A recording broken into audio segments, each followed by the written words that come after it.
Every night, the doors to the village barn were pulled shut and secured with a heavy iron padlock. And yet, by morning, thousands of pounds of paddy grain would vanish. There were no broken windows, no forced entries, and no tunnels.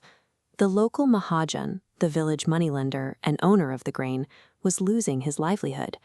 To stop the theft, he offered a 15,000 rupee bounty to anyone who could catch the thief. 3 local guards took the job: Ustad Hira, Fakira, and Harku. They were driven by necessity. Fakira needed the money to pay for his dying father's medical treatments, and Hira wanted to enroll his son in a prestigious cricket club.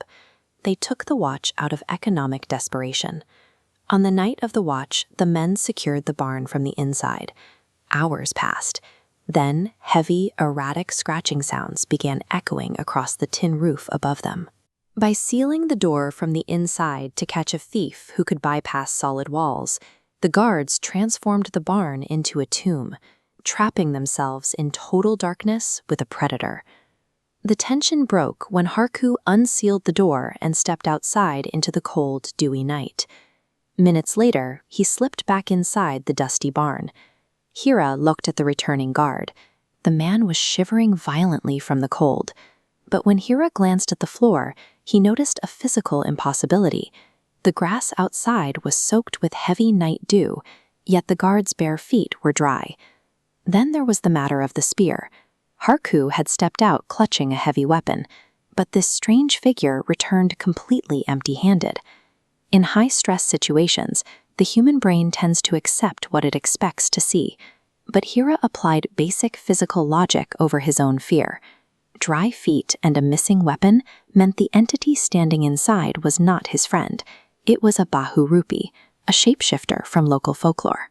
The silence broke when heavy, frantic banging hammered against the barn door from the outside.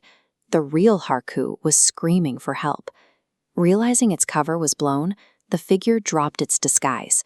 It expanded into a massive silhouette, its eyes igniting into a blinding white glare, and flexed oversized claws. It told Hira and Fakira exactly how it would consume them. Faced with a physical threat, Hira ignored his weapons. Instead, he went after the creature's ego. Hira looked at the monster, then gestured to the door. He began loudly flattering the beast, apologizing to it, and insisting it was the real Harku.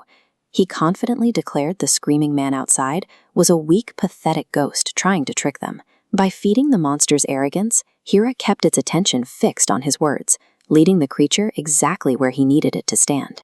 Acting as an impromptu stage director, Hira physically maneuvered around the room, guiding the monster until it stood directly in front of the locked doors. This diagram shows the beast positioned at the door. Directly behind it loomed a 15-foot-tall mountain of paddy sacks. This vertical column was supported by a single bamboo pole. Hira signaled, and Fakira yanked the pole out of the floor. Without the structural support, gravity took over immediately. Thousands of kilos of dead weight dropped straight down, crushing the shapeshifter into the floor under a massive wave of dense grain. Hira shoved the door open, grabbed the terrified Harku from the darkness, and pulled him in. The 3 men sprinted out into the night and threw the heavy padlock onto the doors. Hira won the encounter without throwing a single punch. He turned the very grain the beast was stealing into the weight that killed it. When the sun came up, the Mahajan arrived with a crew to unlock the barn and dig through the collapsed mound of paddy sacks. Beneath the grain, they found the crushed remains of an enormous, mutated wildcat, defined by striking yellow eyes and massive, overgrown claws, capable of scaling sheer walls and tearing through tin. The Mahajan paid out the 15,000 rupees in full. Fakira secured the medical treatment his father needed, and Hira paid his son's admission into the cricket club. The corpse on the barn floor proved that it does not matter how terrifying or supernatural a threat appears in the dark. It is still a physical object, bound strictly by the inescapable laws of physics and biology. 3 unarmed village guards survived an encounter with an apex predator that heavily outmatched them in speed and strength. The monster's true advantage was never its claws or its size. Its primary weapon was its ability to induce paralyzing panic, the human body's default response to impossible odds.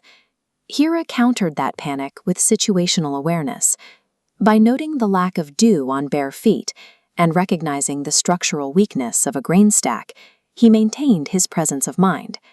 When confronted by overwhelming obstacles, brute force is usually the wrong tool. True survival relies on the cold, calculated leverage of intellect and observation.